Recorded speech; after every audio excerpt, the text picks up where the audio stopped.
సుగంధమైన దుర్గంధమైన అన్ని దిక్కులకు పాకుతుంది. ఇప్పుడు నాగరాజు అంటే నిలబడ్డాడు అనుకోండి, మీరు అన్నది వాస్తవమే. ఆ రోజు నాకుండే డివిజన్లో ఓన్లీ మహబాద్ కాన్స్టిట్యున్సీ, డోర్నకల్ కాన్స్టిట్యున్సీ 2 ఉంటాయి. సుపరిచితులు. సరే, పక్కనే కొద్దిగా నర్సంపేట ఉంటుంది కాబట్టి ఆ అంచులలో ఉన్న వాళ్ళు కొంతమందికి, ఇటు ఇల్లందు ఉంటుంది కాబట్టి అంచులలో ఉన్న వాళ్ళు కొంతమందికి తెలుస్తుంది. కానీ ములుగు, పినపాక, భద్రాచలం మీద తెలవాలని రూల్ లేదు కదా. కానీ ఒక వ్యక్తి నిలబడంగానే ప్రజలు వీడెవడు అని చూస్తారు, అసలు వీనికి ఎందుకు టికెట్ ఇచ్చిర్రు అని చూస్తారు, కొద్దిగా ఎంక్వైరీ చేసుకుంటారు. నేను అదే అన్నా, సుగంధమైన దుర్గంధమైన కాసేపట్లోనే అన్ని దిక్కులో పాకుతుంది. కాంగ్రెస్ పార్టీ నుంచి ఎంపీగా పోటీ చేద్దామని అనుకుంటున్నారు కాబట్టి ఆ నియోజకవర్గాలలో ఒక్కొక్క నియోజకవర్గాలు ఎన్ని మండలాలు ఉన్నాయి, ఆ మండల అధ్యక్షులతోని లేదంటే అక్కడ స్థానిక లీడర్లతోని అందరితో మీరు కలివిడిగా ఈ పార్టీకి ఒక 4-5 సార్లు మీరు కలిసి ఉండాలి. ఆ రకమైన కార్యాచరణ మీరు తీసుకున్నారా? అంటే చేస్తున్నాం, మీరన్నంత విస్తృతంగా కాదు. కానీ మళ్ళీ నేను ఉద్యోగం కూడా చేయాలి కదా. ఉద్యోగం చేసుకుంటూ ఎక్కడో మధ్యలో లీవ్ పెట్టుకొని నా కార్యక్రమాలు నేను చేసుకునే, నా వ్యూహరచన నేను చేసుకుంటే తిరుగుతూనే ఉన్నా, అయితేనే ఉన్నది. కాకపోతే రాజకీయంగా కాదు తిరిగేది. మళ్ళీ అది కూడా మీకు చెప్పాలి. మళ్ళీ మీరు దానికి ఏదో తమ్నేల్ ఏదో పెడతారు. మీరు రాజకీయంగా కాదు, నేను ఒక వ్యక్తిగా తిరుగుతున్నా. ఎందుకంటే నేను డిపార్ట్మెంట్లో ఉన్నంత వరకు రాజకీయాలు మాట్లాడొద్దు. నేను డిపార్ట్మెంట్లో ఉన్నంత వరకు రాజకీయాలు మాట్లాడకూడదు, రాజకీయాల పనులు చేయకూడదు, రాజకీయ నాయకులకు, రాజకీయ పార్టీలకు అసోసియేట్గా ఉండకూడదు. నేను ఒక వ్యక్తిగానే తిరుగుతా, అక్కడ కూడా నేను వ్యక్తిగానే మాట్లాడతా. నాకు వాలంటీర్ రిటైర్మెంట్ యాక్సెప్ట్ అయ్యి నాకు వచ్చేంత వరకు నేను police officer. Full time politician ఎప్పుడు అవుతారు? ఏమోనండి, దానికోసం ఎదురు చూస్తున్నా. ఈగర్గా వెయిట్ చేస్తున్నట్టున్నారు. రాజకీయ నాయకుడే తెల్ల చొక్కా ఖద్దరు బట్టలు వేసుకోవాలని వేసుకుంటారు. అట్లా తెల్ల చొక్కా ఖద్దరు బట్టలని కాదు, కానీ సరే, నాకు మొదటి నుంచి కూడా ఖద్దర్ అంటే ఇంట్రెస్ట్. బహుశా మరి మా ఫ్యామిలీలో ఉండటం వల్లనే. ఇది అన్యాయం సార్, మీరు ఎస్ఐ నుంచి ఎస్పీగా పోలీస్ ప్రమోషన్ తీసుకొని నాకు కాకి చొక్కా అంటే ఇష్టం అని చెప్పలేకపోతున్నారు. అన్యాయం సార్ ఇది. కాకి చొక్కా అంటే ఇష్టం ఉండాలి అంటే నువ్వు అన్ని వేళలా కాకి చొక్కా వేసుకోలేవు. రేపు నాకు వాలంటీర్ రిటైర్మెంట్ కాకుండా సహజమైన రిటైర్మెంట్ వస్తుందిగా. ఆ రోజు 12ంటికి నాకు వీడుకోలు చెప్పిన తర్వాత ఒక్క నిమిషం కూడా నేను ఆ యూనిఫామ్ వేసుకుంటానికి అర్హత లేదు నాకు. అర్హులు కాదు, అంతేగా. కానీ ఖద్దరు నేను ఎప్పుడైనా వేసుకోవచ్చుగా. అర్థమైందా? అర్థమవుతుంది సార్. అదనమాట. కాబట్టి ఇది ఒక పద్ధతి ఉన్నది. నాకు ఇష్టం ఉన్నది, అవును నాకు ఇష్టం ఉన్నది. ఇష్టం లేకపోతే యూనిఫామ్ సర్వీసులో 30 సంవత్సరాలు ఎట్లా చేస్తాం? కానీ తర్వాత వేసుకుంటానికి లేదుగా. తర్వాత మళ్ళీ నీలాగానే సివిల్ డ్రెస్ వేసుకోవాలి కదా. నేను కూడా ఆ సివిల్ వేసే బట్టలలో నాకు ఇష్టమైనది ఖద్దర్ అని చెప్పిన. పాలిస్టరు, టెరికాటన్ అని చెప్పకుండా ఖద్దర్ అని చెప్పిన.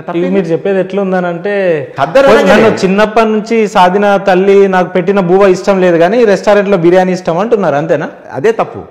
నేను చిన్నప్పటి నుంచి పోలీస్ కాదుగా. చిన్నప్పటి నుండి ఇన్ ద సెన్స్ మీరు ఎస్ఐ నుంచి ఎస్పీగా వచ్చినంత ఇన్నేళ్లుగా మీరు డిపార్ట్మెంట్ లో ఉన్నారు కదా. ఇది నా ఉద్యోగం అంటున్నా, ఇది నా వృత్తి. నాకు ఇష్టమున్నా లేకున్నా చచ్చినట్టు నేను ఇది చేయాలి. దీనికి నాకు జీతం ఇస్తుంది గవర్నమెంట్, నాకు వెహికల్ అని అదని ఇదని ఫెసిలిటీస్ ఇస్తుంది. నేను చచ్చినట్టు దీన్ని పని చేయాలి. ఇది సొంత తల్లి, పిన్న తల్లి, ఈ సామెతలు దీనికి వర్తించవు. అర్థమైందా? ఇది నేను ఉద్యోగం చేయాల్సిందే. అయితే ఖద్దర్ అనగానే మీరు ఏమనుకుంటారంటే, ఖద్దర్ అనగానే కాంగ్రెస్ ఖద్దర్ ఎందుకు అంటే, సరే మహాత్మా గాంధీ ఆ ఖద్దరును చెరకాబట్టుకొని ఉన్నాడని, లేకపోతే ఖద్దరు బట్టలు రాజకీయ నాయకులు వేస్తారని. ఇప్పుడు లెనిన్ క్లాత్తోని డ్రెస్సెస్ వస్తున్నాయి, ఖద్దరు బట్టలు వస్తున్నాయి, పొలిటీషియన్సే వేసుకుంటుర్రా. ఇప్పుడు మీరు రాజకీయ నాయకులను చూసిర్రా? సరే అక్కడ దాకా ఎందుకండి, మన సీఎం గారిని చూసిర్రా? చక్కగా టీషర్ట్ గీషర్ట్ మామూలు బట్టలు ప్యాంట్ షర్ట్ వేసుకొని రావట్లే. ఎందుకు మళ్ళీ దాన్ని అనువదించి అటు ఇటు తిప్పుతారు దాన్ని? ఓకే ఖద్దర్ అనగానే కాంగ్రెస్ అని అట్లా ఎందుకు అంటారు? మళ్ళీ కానీ ఎక్కువ మంది పొలిటీషియన్స్ అవే ధరిస్తారు కదా అని. ఏనండి, అది ఒక ఆనవాయితీగా మొదటి నుంచి వస్తుంది. కాబట్టి ఇప్పుడు మీకంటే డిపార్ట్మెంట్ కాబట్టి ఒక ఐడెంటిటీ కోసం ఒక యూనిఫామ్ ఉంది, పొలిటీషియన్లకు కూడా ఒక యూనిఫామ్ ఉండాలి కదా. మొదటి నుంచి కూడా ఆనవాయితీగా రాజకీయం చేసే నాయకుడికి ఖద్దరు వేసుకునే అలవాటు ఉన్నది కాబట్టి వాళ్ళు అట్లా వేసుకుంటూ వచ్చిండ్రు. ఏ పార్టీ వాళ్ళైనా కూడా వేసుకున్నారని చెప్పని దానికి ఒక యూనిఫామ్ లెక్క మీరు అన్నట్టు అనాథరైజ్డ్గానే అది అంగీకారం అయిపోయింది. మరి అట్లా అనుకుంటే కమ్యూనిస్టులు ఏడేసారు ఖద్దరు? మరి వాళ్ళ విధి విధానాలే ఖద్దరు చొక్కా వేసుకునే వాళ్ళకు వ్యతిరేకంగా ఉన్నప్పుడు వాళ్ళు ఎందుకు వేసుకుంటారు సార్? వేసుకోలేదు కదా. అంటే రాజకీయ నాయకులు అయినా కూడా కమ్యూనిస్టులు ఖద్దరు వేసుకోలేదు కదా సార్. అంతా బాగానే ఉంది. ఇంకొక మాట నేను మీ నుంచి ఈ మధ్యలో బాగా సీరియస్గా మీరు ప్రయత్నాలు చేస్తున్నారు అని విన్నా. ఏదైతే కానిస్టేబుల్గా ఉన్న వాళ్లకు ప్రమోషన్స్ రావట్లేవు అని చెప్పి వారి పట్ల ఆలోచించి మీరు ఎస్ఐలుగా నోటిఫికేషన్ రావడం ఆపేసేయాలి, ఈ కానిస్టేబుల్ని ప్రమోషన్స్ స్థాయిలో పైకి తీసుకెళ్ళాలి అనే ఒక ప్రయత్నాల్ని విస్తృతంగా చేస్తున్నారు అని విన్నా. అందులో నిజాలు ఏంటి సార్? అంటే ప్రయత్నాలు విస్తృతంగా చేయటం అనేది కాదు, అదొక సంకల్పం.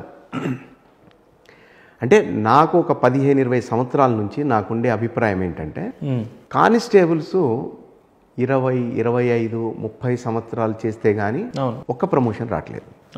ఒకటి అంటే మీకు దాని గురించి వివరంగా చెప్పాలంటే పోలీస్ డిపార్ట్మెంట్లో, అంటే ఇప్పుడు మనం ఇక్కడ తెలంగాణ ప్రాంతంలో ఉన్నాం కాబట్టి ఇక్కడ గురించే మాట్లాడుకుందాం.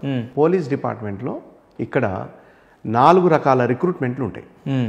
ఒకటి union public service commission, IPS officers. Okay. 2 state public service commission, వీళ్ళు గ్రూప్ 1 ఆఫీసర్స్ డిఎస్పీలుగా స్టార్ట్ అయ్యారు. తర్వాత సబ్ ఇన్స్పెక్టర్స్ రిక్రూట్మెంట్ అని చెప్పి పోలీస్ స్టేషన్స్కు ఆఫీసర్స్గా ఎస్హెచ్ఓస్గా అక్కడి నుంచి స్టార్ట్ అవుతారు. తర్వాత కానిస్టేబుల్స్ సంఖ్య ఎక్కువ ఉంటుంది, పరిధి పెద్దగా ఉంటుంది, చాలామంది ఉంటారు. ఈ 4 రకాల రిక్రూట్మెంట్లు జరుగుతున్నప్పుడు సబ్ ఇన్స్పెక్టర్స్ రిక్రూట్ అయిన వాళ్లకు, డిఎస్పీ రిక్రూట్ అయిన వాళ్లకు, ఐపీఎస్ ఆఫీసర్స్కు వాళ్ళ సర్వీస్ కంప్లీట్ చేసుకొని రిటైర్ అయ్యే లోపు, అంటే సుమారు ఒక 30-35 సంవత్సరాలు వాళ్ళ ఏజ్ని బట్టి రిటైర్ అయ్యే లోపు 4 నుంచి 5 ప్రమోషన్స్ వస్తాయి వాళ్ళకు. ఖచ్చితంగా 4 నుంచి 5 ప్రమోషన్స్ వస్తాయి. ఇప్పుడు నాకు కూడా అట్లనే వచ్చినాయి.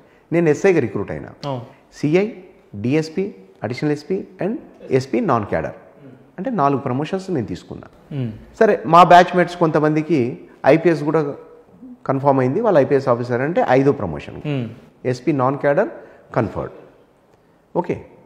కానీ వేరే కానిస్టేబుల్స్కి వచ్చినప్పుడు విస్తృత పరిధి కలిగి ఎక్కువ సంఖ్యలో ఉన్నందువల్ల ఈ సబ్ ఇన్స్పెక్టర్స్ అనే పోస్ట్ ఒకటి పైన ఉండటం వలన వాళ్ళు 20-25-30 సంవత్సరాల సర్వీస్ పూర్తి చేస్తే కానీ ఒక ప్రమోషన్ వచ్చే పరిస్థితి లేదు. ఇది చూసినప్పుడు నాకు కొంచెం బాధ అనిపించేది. ఇది ఎందుకు ఇట్లున్నది అని చెప్పి నేను చాలామందితో మాట్లాడుతున్న తరుణంలో నాకు వచ్చిన అభిప్రాయం ఏంటంటే, సబ్ ఇన్స్పెక్టర్ రిక్రూట్మెంట్ ఇంకా లేకపోయి ఉంటే, అంటే సబ్ ఇన్స్పెక్టర్ రిక్రూట్మెంట్ జరగకపోతే ఈ కానిస్టేబుల్ స్థాయిలో రిక్రూట్ అయిన ఒక వ్యక్తికి సిఐ స్థాయి వరకు రావడానికి ఆస్కారం ఉంటుంది. అయితే ఇప్పుడున్న మన పరిస్థితులలో కానిస్టేబుల్ నుంచి head constable 1 promotion, head constable to ASI single star, ASI to SI double star, SI to CI triple star. Red whistle card ఉంటుంది, 3 స్టార్లు ఉంటాయి సిఐ. అంటే ఇది 4వ ప్రమోషన్ అవుతుంది. అయితే నేనేమంటా అంటే ఇంకొక అంశం దీంట్లోనే, 20-25 సంవత్సరాలు సర్వీస్ చేసిన ఒక కానిస్టేబుల్గా అక్కడనే ఉంటున్నాడు. కొత్తగా రిక్రూట్ అయిన కానిస్టేబుల్ వచ్చి అక్కడనే ఉద్యోగం చేస్తున్నాడు. వీళ్ళ మధ్యన దాదాపు 15-20 సంవత్సరాల సర్వీస్ వ్యత్యాసం ఉంటుంది. కానీ ఇద్దరు కానిస్టేబుల్లే, ర్యాంక్ రీత్యా ఇద్దరు కానిస్టేబుల్, పరిధి ఒకటే, అంతే కదా. ఇప్పుడు ఈ కొత్తగా వచ్చిన పిల్లగాడు గ్రాడ్యుయేటో, పోస్ట్ గ్రాడ్యుయేటో, బీటెక్కో, హయ్యర్ స్టడీస్ చేసి వచ్చిన పిల్లగాడు అయి ఉంటాడు. ఇతను ఈ ఎదురుగున్న అతను 10th క్లాస్ నుంచో ఇంటర్మీడియట్ నుంచో వచ్చిన కానిస్టేబుల్ ఉంటాడు. ఇప్పుడు ఈయనకేందంటే ఎడ్యుకేషన్ క్వాలిఫికేషన్ గుర్తొస్తుంటుంది. యంగ్ చాప్, వేడి రక్తము, స్పీడ్ ఉంటుంది. అతను కొంచెం ఏజ్డ్ అయిపోయి ఉంటాడు. అతన్ని చూడగానే నమస్తే అన్న అంటాడు. అతనేమనుకుంటాడంటే, అరే నేను ఒక 15-20 సంవత్సరాలు సీనియర్ని కదా, ఈ నిన్న మొన్న వచ్చిన పిల్లగాడు కదా, ఇట్లా మాట్లాడతాడేంటి, కనీసం మినిమం రెస్పెక్ట్ లేదా అని తను బాధపడతాడు. అయితే ఇక్కడ నేనేం చెప్తా అంటే, కానిస్టేబుల్ నుంచి 3 పట్టీలు పెట్టి హెడ్ కానిస్టేబుల్ డైరెక్ట్ చేసే కన్నా ఆర్మ్డ్ ఫోర్సెస్లో కొన్ని రాష్ట్రాల్లో ఇంకొక 2 ప్రమోషన్స్ ఉన్నాయి. ఇక్కడ సింగిల్ పట్టి, డబుల్ పట్టి 2 ప్రమోషన్స్ ఉంటాయి. ఒక సీనియారిటీ వచ్చిన తర్వాత వాళ్ళని కనుక సింగిల్ పట్టి, డబుల్ పట్టి కనుక ప్రమోషన్స్ ఇవ్వగలిగితే ఈ డిఫరెన్స్ తెలుస్తుంది. కొత్తగా వచ్చిన వాళ్ళు చూడంగానే హీఈస్ మై సీనియర్ కానిస్టేబుల్ అయినా కూడా ఆ ర్యాంకుకు, ఆ సింగిల్ పట్టికి ఒక ర్యాంక్ పేరు పెట్టాలి. ఇప్పుడు ఎట్లయితే జమీదార్, ఏఎస్ఐ, ఎస్ఐ, సిఐ అని ఎట్లా అంటున్నామో, హెడ్ కానిస్టేబుల్ అని ఎట్లా అంటున్నామో, ఆ 2 ర్యాంకులకు సింగిల్ పట్టి, డబుల్ పట్టికి కూడా ఒక పేరు పెట్టాలి.